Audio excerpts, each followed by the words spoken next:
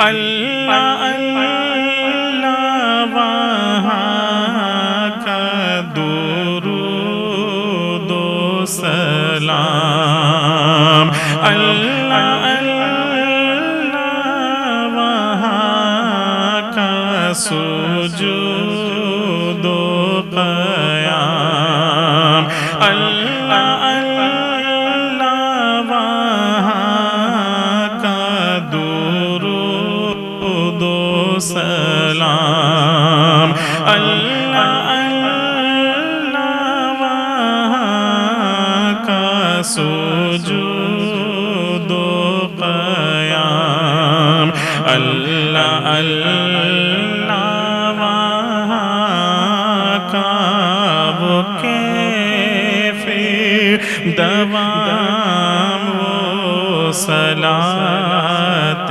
سکون آفری رہ گئی دل وہی رہ گیا جاں وہی رہ گئی ہم اسی در پہ اپنی جبی رہ گئی یاد آتے ہیں ہم کو وہ شام و سحر وہ سکون دل و جان و روح و نظر یاد آتے ہیں ہم کو وہ شام و سحر وہ سکون دل و جان و روح و نظر یہ انہیں کا کرم ہے انہیں کی عطا ایک کیفیت دل نشیں رہ گئی پڑھ کے نصر من اللہ فتح قریب جب ہوئے ہم رواں سوئے کوئے حبیب پڑھ کے نصر من اللہ فتح قریب جب ہوئے ہم رواں سوئے کوئے حبیب رحمتیں برکتیں ساتھ چلنے لگی بے بسی زندگی کی یہیں رہ گئی رحمتیں برکتیں ساتھ چلنے لگی بے بسی زندگی کی یہیں رہ گئی زندگانی وہیں کا کاش ہوتی بسر، کاش بہزاد آتے نہ ہم لوٹ کر، زندگانی وہی کاش ہوتی بسر، کاش بہزاد آتے نہ ہم لوٹ کر، اور پوری ہوئی ہر تمنا، مگر یہ تمنائے قلب حزین رہ گئی، دل وہیں رہ گیا، جاں وہیں رہ گئی، ہم اسی در پہ اپنی جبیں رہ گئی۔ پھر مسکرائی زندگی، آیا ہے رمضان، رب کی نعمت ہے رمضان، رب کی نعمت ہے رمضان، رمضان رمضان، رب کی نعمت ہے رمضان، رمضان رمضان، رب کی نعمت ہے رمضان۔